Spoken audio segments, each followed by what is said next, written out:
నాకు నా కుటుంబానికి ఉన్న అనుబంధము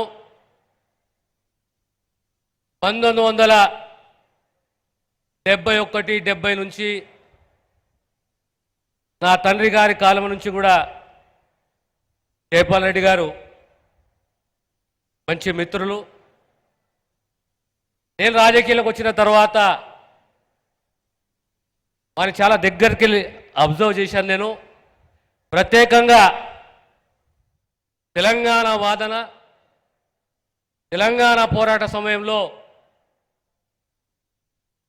వాళ్ళు ఢిల్లీలో ఉండి ఏ రకంగా హైకమాండ్ని ఇన్ఫ్లుయెన్స్ చేశారు. నాకు ప్రత్యేకంగా ఒక గౌరవం ఉంది జైపాల్ రెడ్డి గారంటే. రాజకీయాల్లో ఎదుగుతూ ఎదుగుతూ ఎదుగుతూ రాజకీయవేత్తగా తక్కువై ఓ భాషా పాండిత్యము, ఓ తత్వవేత్తగా, ఒక దార్శనికుడుగా జాతీయ స్థాయిలో ఎదగడం అంటే అది మామూలు మాట కాదు. చాలా తక్కువ మందికి అర్థమవుతుంది. ఇది ఒక అంశాన్ని సమాజ కోణంలో భవిష్యత్తును దృష్టిలో పెట్టుకొని ఆలోచన చేసి ప్రభావితం చేయాలంటే అందరి వల్ల సాధ్యమయ్యే పని కాదు ఇది. ఈనాడు 10 సంవత్సరాలు పూర్తి చేసుకొని తెలంగాణ రాష్ట్రం ఏ కలలైతే కన్నదో, తెలంగాణ రాష్ట్ర యువత ఏ త్యాగాలతో చేసిందో, తెలంగాణ అనేది మామూలు అంశం కాదు. 60 సంవత్సరాల సుదీర్ఘ పోరాటము.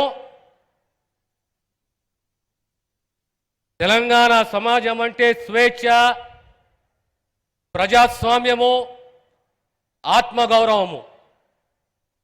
9.5 సంవత్సరాల ఒక దొర పరిపాలన, ఒక కుటుంబ పరిపాలన, అదే ప్రజాస్వామ్య పద్ధతిలో ఈనాడు తెలంగాణ సమాజము స్వేచ్ఛను కోరింది. ప్రజాస్వామ్య రీతిలో మార్పు తీసుకొచ్చి కాంగ్రెస్ ప్రభుత్వాన్ని రేవంత్ రెడ్డి గారి నాయకత్వంలో కాంగ్రెస్ పార్టీ సంపూర్ణంగా స్వేచ్ఛను, ప్రజాస్వామ్యాన్ని, విలువలను గౌరవిస్తుంది.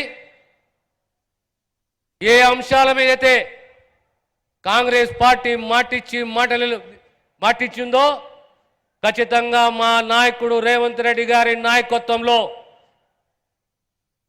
సంక్షేమమే కానీ, యువత భవిష్యత్తే కానీ,